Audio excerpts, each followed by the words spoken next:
Dear students, today we are going to discuss about the process of meiosis 1. In the previous class we have discussed about what is meiosis and where does meiosis take place. Meiosis is the type of cell division that takes place during the formation of the gametes in our body. मतलब हमारी पूरी body में जो mitosis का process होता है, हमारे सारे सोमैटिक सेल्स में माइटोसिस का प्रोसेस होता है रिपेयर, रीजनरेशन, ग्रोथ के लिए, क्रोमोसोम नंबर मेंटेन करने के लिए माइटोसिस होता है. पर मियोसिस कब होता है? मियोसिस गैमेट फॉर्मेशन के वक्त होता है. मियोसिस और माइटोसिस में सबसे बड़ा डिफरेंस यही है दैट मियोसिस के अंदर क्रोमोसोम्स नंबर जो होते हैं वो रिड्यूस हो जाते हैं to half, right? And there will be cell division which is going to occur for 2 times, whereas the nuclear division the doubling of the chromosome, genetic material की जो हम बात कर रहे हैं, that is going to happen only once. So genetic material replicates once, whereas the cell divides for 2 times in meiosis, whereas this was not the same for mitosis. Mitosis के and में एक में से सिर्फ 2 सेल्स बनते हैं, जबकि meiosis gives rise to 4 cells. But meiosis begins with a diploid cell and when meiosis gets completed there will be formation of 4 haploid cells. तो ये चीजें हमने थोड़ी आगे के लेक्चर में डिस्कस की थी. Now we are talking about the next thing that is meiosis 1. हमने बात की दैट मियोसिस जो है उसमें सेल डिवीजन 2 बार होता है. मियोसिस में सेल डिवीजन 2 बार होता है, जिसको हमने नाम दिया है meiosis 1 and meiosis 2. Meiosis 1 includes 4 phases, that is prophase 1, metaphase 1, anaphase 1 and telophase 1. So these 4 steps are going to occur. So today we are going to just start with the most complex part of meiosis 1 and that is prophase 1. तो आज हम prophase 1 की बात कर रहे हैं.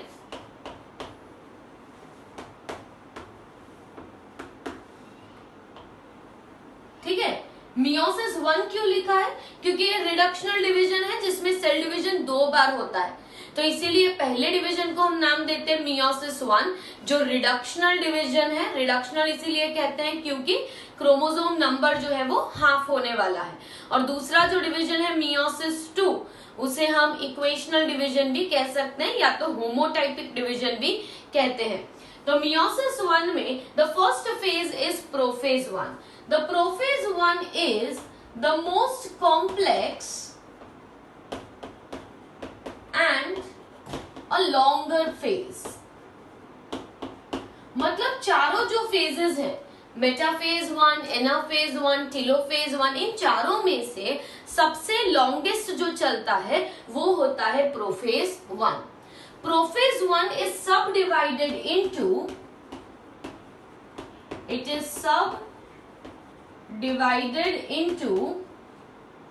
5 phases. And these phases are named as leptoteny, zygoteny, pachytene, diplotene and dikinesis. ठीक है, माइटोसिस में जब हम प्रोफेज की बात करते हैं तो माइटोसिस का प्रोफेज में हमने क्या कहा था? अर्ली प्रोफेज, मिड प्रोफेज और लेट प्रोफेज. ठीक है, वैसे ही जब हम मियोसिस में प्रोफेज 1 की बात कर रहे हैं तो मियोसिस का जो प्रोफेज 1 है इसमें क्या रहेगा? देयर विल बी 5 स्टेजेस और हर एक स्टेज में कुछ सिग्निफिकेंट एक्टिविटी होने वाली है. तो यहाँ पे कौन से फेजेस हैं? लेप्टोटीन है, जाइगोटीन है, पैकिटीन है, डिप्लोटीन है और डाइकाइनेसिस है. These 5 phases are going to occur. Now let us begin with the first stage, that is leptoteny.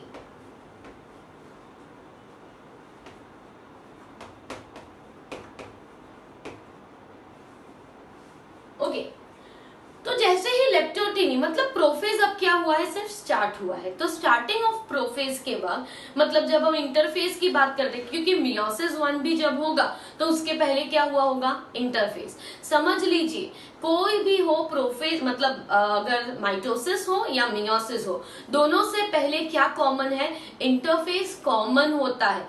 क्योंकि सेल को सेल डिवीजन भले ही माइटोसिस करे या मियोसिस करे, पर सेल डिवीजन से पहले जरूरत क्या होती है, जरूरत ये है कि वो सारा ही जो जेनेटिक मटेरियल है उसे एम्पलीफाई, उसे डबल कर ले, सारे ऑर्गेनल्स को डबल कर ले, सारा साइटोप्लाज्मिक कंटेंट इंक्रीज कर ले, ये सब तो उसे करना ही है। मतलब whether it undergoes mitotic division or it undergoes meiotic division, first what it has to do, first of all it has to undergo the interphase।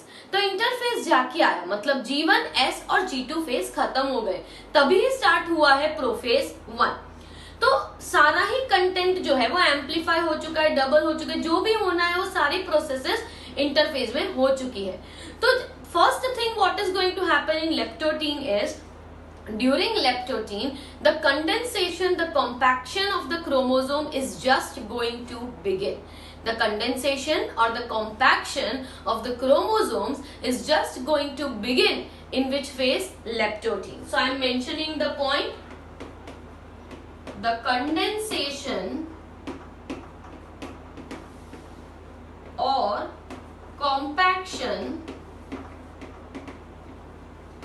of chromosomes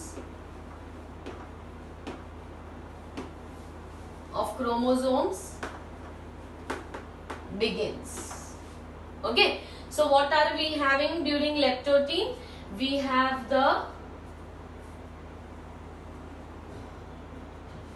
a cell membrane,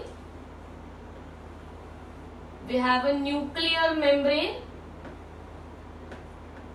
there will be presence of centrioles। okay, we will have been पूरा cell membrane होगा, nuclear membrane होगा, centrosomes भी होगा। 2 centrosomes क्यों होंगे, क्योंकि already क्या हो चुका है, the 2 centrosomes are present because the S phase has already completed।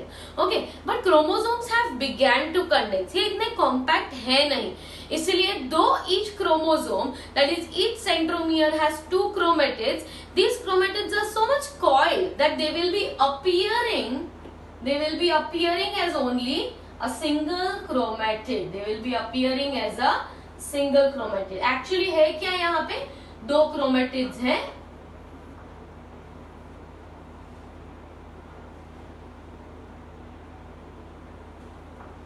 तो यहाँ पे हमने दोनों ही क्रोमोसोम्स को अलग अलग कलर से डिमार्केट किया है, राइट। 2 क्रोमोसोम मतलब यहाँ पे मैंने टोटल 4 क्रोमोसोम्स ड्रॉ किए हैं, इसमें से 2 क्रोमोसोम्स आपको ऑरेंज दिख रहे होंगे, 2 क्रोमोसोम्स आपको थोड़े व्हाइट दिख रहे होंगे। तो ऐसा क्यों किया है, ऐसा इसीलिए किया है क्योंकि whenever we talk about 23 pairs of chromosomes, जब हम डिप्लॉयड सेल की बात करते हैं तो ये 23 pairs में से 23 chromosomes are obtained from your mother and 23 from your father। इसलिए 23 chromosomes को मैटरनल डीएनए कहा जाता है और बाकी के 23 को पैटर्नल डीएनए। दो these chromosomes are very similar to each other, maternal and paternal chromosomes, so then when we say 23 pairs, out of that pairs 23 are maternal and 23 are paternal। इसलिए हमने यहाँ पे 2 अलग कलर के क्रोमोसोम्स रिप्रेजेंट किए हैं। तो लेप्टोटीन स्टेज में अभी भी न्यूक्लियोलस जो है वो एज इट इज रहेगा, ठीक है, न्यूक्लियोलस एज इट इज रहेगा, न्यूक्लियर मेम्ब्रेन में है, सिर्फ क्रोमोसोम्स जो है उनका कंडेंसेशन स्टार्ट हुआ है, पर अभी भी वो काफी थिन दिख रहे हैं, अभी भी वो काफी थिन है क्योंकि उनकी विजिबिलिटी अभी इतनी अच्छी नहीं होगी। फिर हम बात करते हैं about the next stage, that is the zygote। Now zygote is very important stage। zygote is the stage, in this stage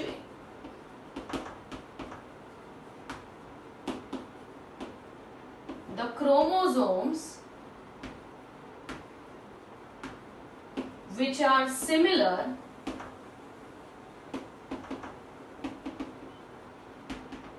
in their size and shape starts pairing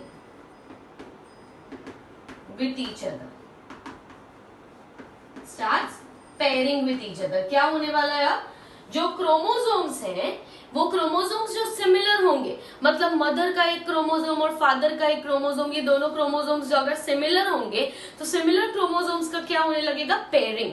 this process of pairing, the process of pairing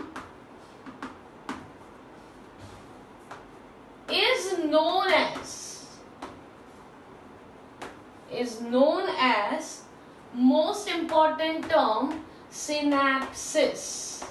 What it is called? Synapses. Synapses क्या होता है?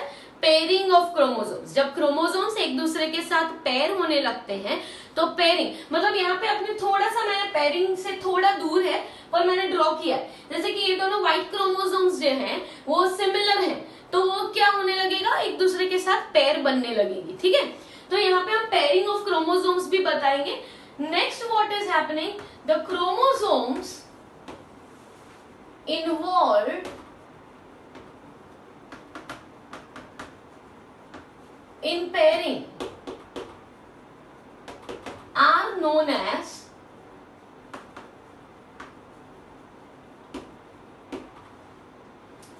homologous chromosomes.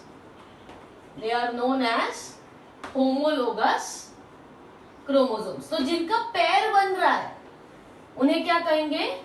Homologous chromosomes. अब pair बनना मतलब क्या?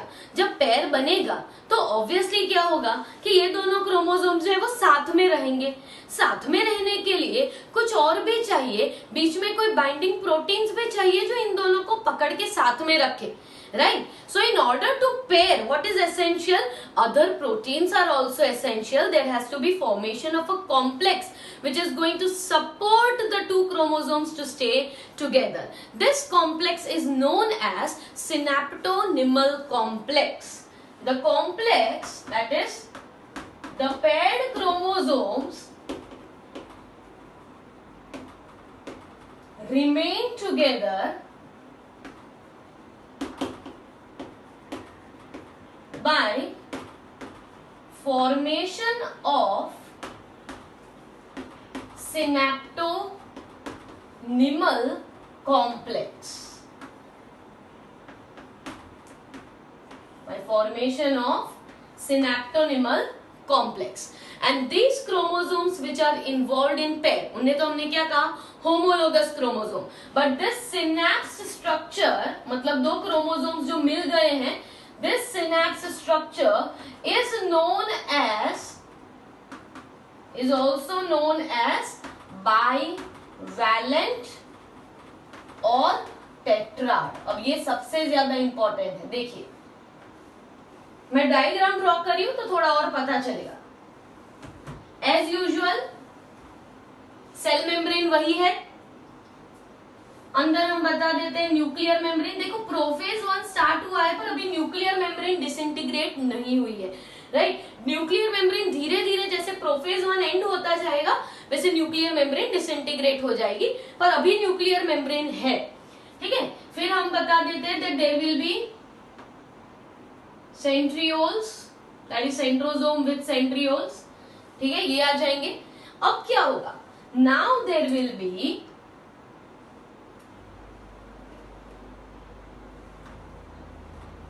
pairing of chromosomes. What will begin? Pairing of chromosomes. So those chromosomes which were similar in their shape and size, ऐसे chromosomes जो अपने shape और size में क्या है? सिमिलर है, ऐसे क्रोमोसोम्स क्या करेंगे? एक दूसरे के साथ एक पेयर बना देंगे. देखिए जैसे कि ये दोनों क्रोमोसोम्स है ऑलमोस्ट सेम है, तो ये दोनों क्रोमोसोम्स क्या करेंगे? पेयर बनाएंगे. ये पेयर में एक क्रोमोसोम कैसा होगा? मैटरनल और एक कैसा होगा? पैटर्नल. क्योंकि जब हम बोलते हैं 23 pairs, you get 23 from your mother and 23 from your father. यहाँ पे हमने सिर्फ कितने पेयर्स बताए हैं? 2 पेयर्स. ऐसे एक्चुअली सेल में कितने पेयर्स होंगे? 23 पेयर्स होंगे, पर हम सारे 23 तो यहाँ पे ड्रॉ नहीं कर सकते, इसलिए हमने सिर्फ रिप्रेजेंट कर लिया है 4 क्रोमोसोम से. तो एक व्हाइट क्रोमोसोम मैटरनल है और ऑरेंज क्रोमोसोम पैटर्नल. ये दोनों जो सिमिलर होते हैं नियरली आइडेंटिकल होते हैं वो क्या करते हैं, एक दूसरे से पेयर कर लेते हैं। तो यहाँ पे पेयरिंग देखने को मिल रहा है। अब पेयरिंग हुआ है तो ये दोनों क्रोमोसोम साथ में ही कैसे रहेंगे, साथ में रहेंगे because of presence of special proteins between them, जो हमें ड्रॉ नहीं करना है, सिर्फ मैं बता रही हूँ that there is presence of the special proteins between them which bind these two chromosomes which allow them to stay together. This whole complex मतलब chromosomes with all that proteins in between, इस पूरे को हम क्या कहते हैं, synaptonymal complex। क्या कहते हैं, synaptonymal complex। दूसरी एक चीज, अब ये स्ट्रक्चर्स को हम और एक वर्ड यूज करते हैं, these paired chromosomes are also known as bivalent। Actually यहाँ पे अब स्टूडेंट्स देखने जाए तो क्रोमेटिड्स कितनी होनी चाहिए, 4। क्यों 4 क्रोमेटिड्स, मतलब एक क्रोमोसोम के पास 2 क्रोमेटिड्स होनी चाहिए, मतलब दोनों क्रोमोसोम्स के पास टोटल 4 क्रोमेटिड्स होनी चाहिए। पर यहाँ पे हमें सिर्फ 2 क्रोमेटिड्स क्यों दिख रही है, इसीलिए दिख रही है क्योंकि दो जो क्रोमोसोम्स की जो क्रोमेटिड्स है वो एक दूसरे पे बहुत ही ज्यादा कॉइल हो चुकी है, इसलिए इतनी अच्छी विजिबिलिटी नहीं है। इसलिए इसके लिए वर्ड क्या यूज होता है, बाइवैलेंट। इसलिए बाइवैलेंट का मतलब यहाँ पे क्या हुआ, 2 centromeres and 4 chromatids.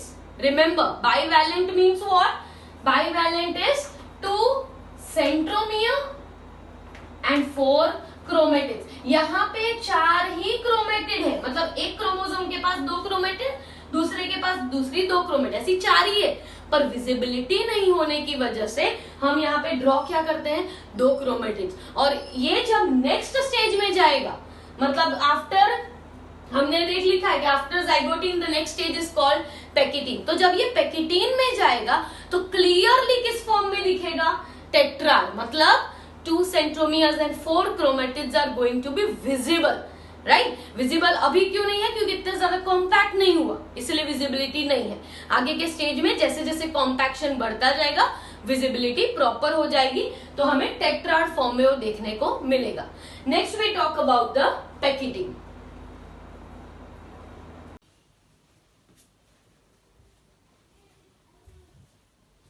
So as we said, in meiosis 1 we discussed the prophase 1. So 2 stages of the prophase 1, that is leptotene and zygotene, we have discussed. Now we are beginning with the third, that is the third substage, which is known as pekitine. So leptotene, zygotene and the third one, that is pekitine. तो leptotene में chromosome का condensation start होता है। Zygotene में क्या होता है कि क्रोमोसोम्स जो है उनके पेयर्स बनने लगते हैं, ठीक है। तो ये जो पेयरिंग ऑफ क्रोमोसोम्स है इसे हम कहते हैं सिनेप्सिस। जो कॉम्प्लेक्स बना है पेयर्ड क्रोमोसोम्स का उसे कहते हैं सिनेप्टोनिमल कॉम्प्लेक्स। और उसके बाद अगर हम थर्ड चीज की बात करें, that each chromosome which is, और ईच बाइवैलेंट, जो हम बाइवैलेंट बोलते हैं, तो बाइवैलेंट में कितना आता है, होमोलोगस पेयर्ड क्रोमोसोम्स जो हैं, जो सिनेप्सिस में इन्वॉल्व हुए हैं, उसको क्या कहते हैं, बाइवैलेंट कहते हैं। मतलब बाइवैलेंट में होते हैं 2 सेंट्रोमियर्स और 4 क्रोमेटिड्स। बाइवैलेंट की ऑब्लिक में एक और वर्ड लिखा था टेट्राड। इसे बाइवैलेंट क्यों कहते हैं, क्योंकि 4 क्रोमेटिड्स, मतलब 2 सेंट्रोमियर और 4 क्रोमेटिड्स होने के बावजूद ये दिखता कैसा है कि 2 सेंट्रोमियर है और 2 ही ऊपर क्रोमेटिड्स हैं, ऐसा दिखता है, इसीलिए वर्ड दिया है बाइवैलेंट। बट एक्चुअली कितने क्रोमेटिड्स होते हैं, each chromosome with 2 chromatids. So total there will be 4 chromatids and 2 centromeres. That structure will be known as a bivalent. So next we move on to the pekitine. It will be now the chromosomal tetrads will be, tetrads are clearly visible. Next thing which happens in the pekitine is most important. There is formation of recombination nodules. Formation of recombination nodules. अब ये जो term है recombination nodules, ये बहुत ही important term है। और recombination nodules क्या होते हैं और what is the process of recombination, ये हमें यहाँ पे स्टडी करना पड़ेगा, ठीक है। तो क्या हो रहा है दैट, मैं थोड़ा डायग्राम बना देती हूँ so that you can understand. देखो ये सेल मेम्ब्रेन है, यहां पे हम बना देते हैं न्यूक्लियर मेम्ब्रेन, ठीक है। यहां पे हम बना देते हैं again the centrosome slightly moved away from each other. Okay, थोड़े थोड़े अब दूर जाएंगे क्योंकि प्रोफेज के खत्म होते होते इन्हें कहां तक जाना है, अपोजिट पोल तक जाना है, राइट। इसलिए अब वो जो है वो थोड़े थोड़े सेपरेट होने लगे हैं। Now what we observe is, now we will be clearly able to see them in the form of tetrad. मतलब ईच क्रोमोसोम हैज 2 क्रोमेटिड्स, वो क्लियरली विजिबल होगा। और ये क्या है, उसका होमोलोगस पेयर्ड क्रोमोसोम है। इसीलिए यहाँ पे क्या देखने को मिलेगा, that there is crossing over between the non sister chromatids. What is observe, crossing over between non sister chromatids. अब ये हमें समझना है कि क्रॉसिंग ओवर क्या हुआ, ठीक है। अब देखिए, एक क्रोमोसोम है, क्रोमोसोम के दो जो क्रोमेटिड्स हैं, ये दोनों, मतलब ये जो 2 क्रोमेटिड्स, क्योंकि एक क्रोमोसोम में कितने क्रोमेटिड्स है, 2, right. This is termed as 1 chromatid and this is the second 1 chromatid. Chromatid और आर्म में गलती नहीं होनी चाहिए। ये साइड पे अगर इसे कंसिडर करें तो ये आर्म है, ठीक है, और पूरा क्या है, क्रोमेटिड है। तो देखो यहाँ पे एक क्रोमोसोम के पास 2 क्रोमेटिड्स हैं। ये 2 क्रोमेटिड्स को कहा जाता है सिस्टर क्रोमेटिड्स। क्या कहा जाता है, सिस्टर क्रोमेटिड्स कहा जाता है। पर ये उसका जो दूसरा पेयर है उसकी 2 क्रोमेटिड्स है। सिनेप्सिस में तो 2 होमोलोगस क्रोमोसोम साथ साथ में अटैच्ड है। इस पेयर को हम क्या कहते हैं, सिनेप्सिस कहते हैं। इस प्रोसेस को सिनेप्सिस कहते हैं। और पेयर को हम क्या कहते हैं, बाइवेलेंट या टेट्राड कहते हैं। तो ये जो बना हुआ है ये स्ट्रक्चर, इसमें क्या हुआ कि ये 2 जो क्रोमेटिड्स है, एक व्हाइट वाला और एक ऑरेंज वाला, मतलब व्हाइट की एक क्रोमेटिड और ऑरेंज की दूसरी क्रोमेटिड, इसको हम कहते हैं नॉन सिस्टर क्रोमेटिड्स। अब नॉन सिस्टर क्रोमेटिड्स जो है वो कैसी होने वाली है, नॉन सिस्टर क्रोमेटिड्स। वैसे तो ये दोनों क्रोमोसोम्स कैसे हैं, same in size and shape, same in most of the characters, but there will be slight changes between the 2 chromosomes. Why? Because one is maternal and the another one is paternal. 2 अलग अलग जगह से आए, एक mother के egg में से आया है, एक फादर के स्पर्म में से आया है, और इसी की वजह से ये क्रोमोसोम्स में थोड़े बहुत तो वेरिएशंस होंगे।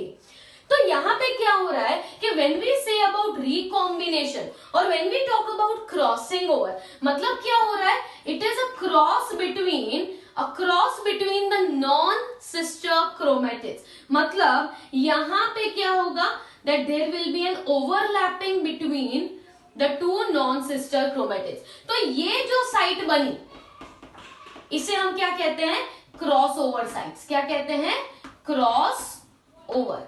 ये क्रॉस ओवर साइट्स पे क्या होता है, so at the sites of crossing over, the genetic material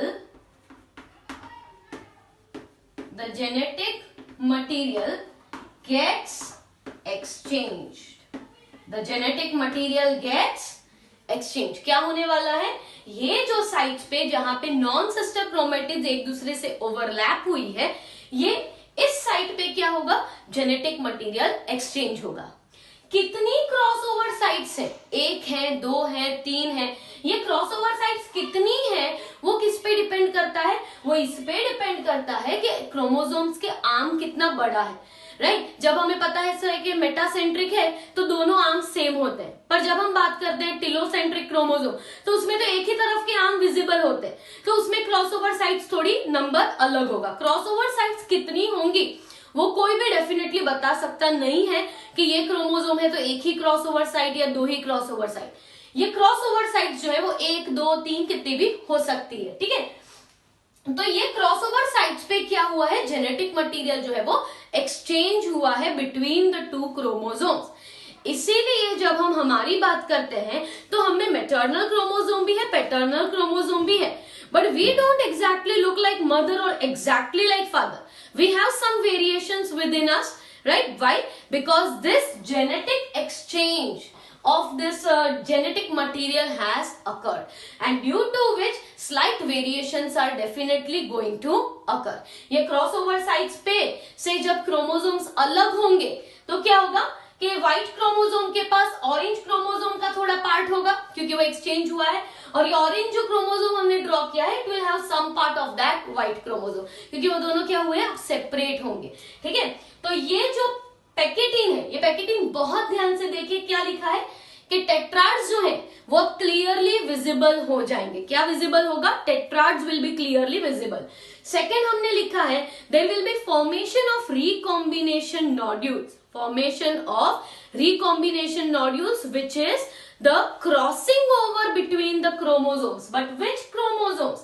Between the non-sister chromatids of the chromosomes. Crossing होगा homologous pair में ही. ये क्रोमोसोम दूसरे क्रोमोसोम की पेयर के साथ क्रॉस ओवर करने नहीं जाएगा. वही जो पेयर बनी है वो पेयर के बीच में क्या होगा? जेनेटिक मटेरियल एक्सचेंज होगा at the crossover sites. Is it clear? So that is going to occur, and this process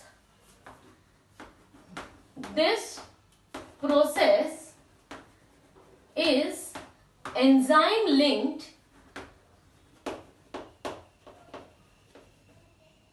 and the enzyme involved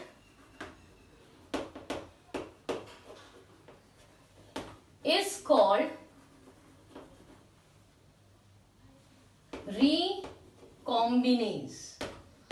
The enzyme involved is known as recombinase. ये होगा वो enzyme जो crossing over के लिए responsible है.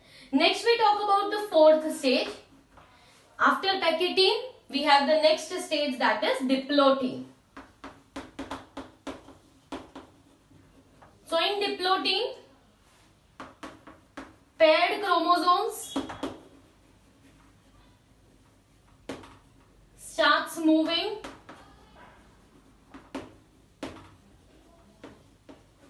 away from each other,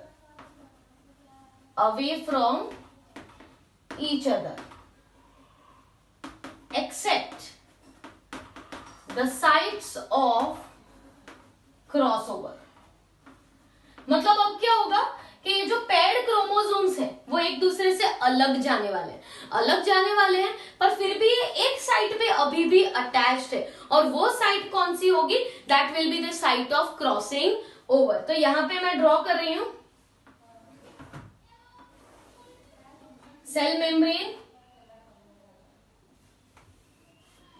slightly disrupting nuclear membrane, centrioles nearly moved to opposite poles, right? Nucleolus is also now started to disappear. एक हमने chromosome white बताया है,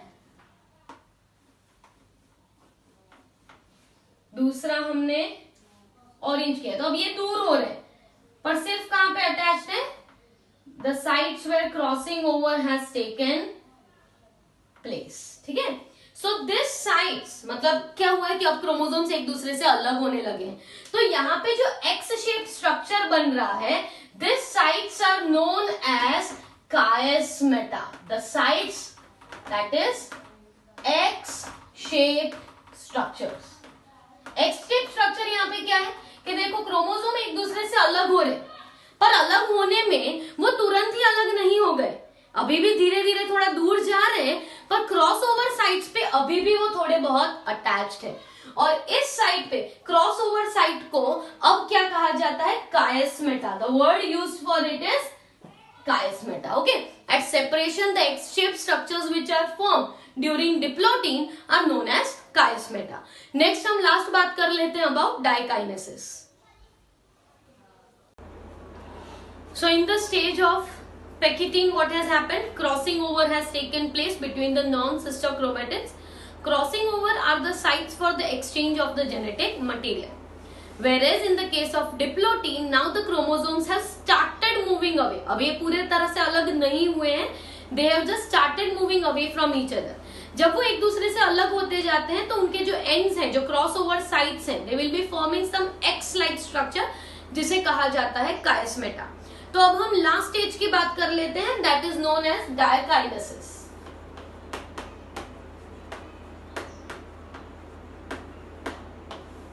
Dikinesis is the last phase of prophase 1. It is the last stage of prophase 1. मतलब अब जो prophase 1 है वो complete हो जाएगा with the end of the dikinesis. Here the chromosome pair now gets completely separated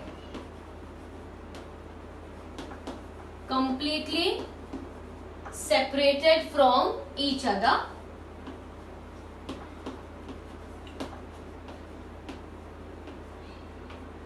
This process is called terminalization. इसे कहते हैं टर्मिनलाइजेशन, ठीक है। न्यूक्लियर मेम्ब्रेन डिसइंटीग्रेट्स, अब न्यूक्लियर मेम्ब्रेन पूरी ही डिसइंटीग्रेट हो चुकी होगी। न्यूक्लियोलस डिसअपियर्स, ठीक है। क्रोमोसोम की जो पेयर थी, राइट, वो पेयर अब पूरी तरह से सेपरेट हो जाएगी। वो कायस्मेटा से भी अलग हो जाएंगे, इसलिए पूरी तरह ही सेपरेट हो जाएंगे। पर अब जो क्रोमोसोम सेपरेट हुए हैं वो एग्जैक्टली पहले जैसे नहीं होंगे। They will have a small part of the another chromosome also, right, क्योंकि क्रॉसिंग ओवर पे क्या हुआ होगा, एक्सचेंज ऑफ जेनेटिक मटेरियल। तो एक्सचेंज होने पे थोड़ा थोड़ा जेनेटिक मटेरियल जो है वो एक्सचेंज हो चुका होगा एट दोज साइट्स। तो न्यूक्लियर मेम्ब्रेन डिसइंटीग्रेट हो जाएगी, न्यूक्लियोलस डिसअपियर हो जाएंगे, राइट। द सेंट्रोसोम्स और centrioles have moved to opposite poles.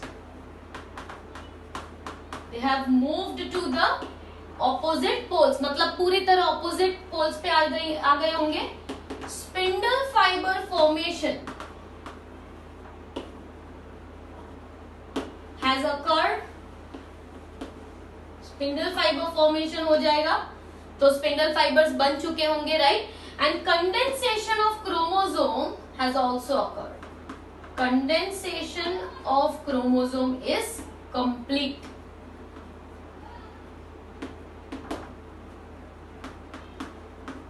Chromosomes completely are going to be condensed. So how it is going to appear? Right? Cell membrane. Nuclear membrane हम अब draw नहीं कर रहे क्योंकि वो अब डिसइंटीग्रेट हो चुकी है, राइट। इसलिए हम सिर्फ बहुत ही ज्यादा पार्शियल न्यूक्लियर मेम्ब्रेन बता सकते हैं, क्योंकि वैसे तो अब वो डिसइंटीग्रेट हो चुकी है, राइट। ये जो सेंट्रोसोम्स हैं, they have moved to opposite poles, astral rays have developed, right. Spindle fibres have developed, spindle fibres बनने लगेंगे। और नाउ द क्रोमोसोम्स जो है वो सेपरेट हो चुके होंगे और साइटोप्लाज्म में आ गए होंगे, क्योंकि साइटोप्लाज्म में आ गए होंगे क्योंकि अब तो वो सारा जो बाकी का न्यूक्लियर मेम्ब्रेन है वो तो रहेगा नहीं। पर हर एक, जैसे कि इसमें एक चीज मैं बता देती हूँ, जैसे कि व्हाइट क्रोमोसोम है, it will have a small part of the orange chromosome, okay, क्योंकि ये मटेरियल क्या समझाता है कि ये थोड़ा बहुत जेनेटिक मटेरियल एक्सचेंज है। वैसे ही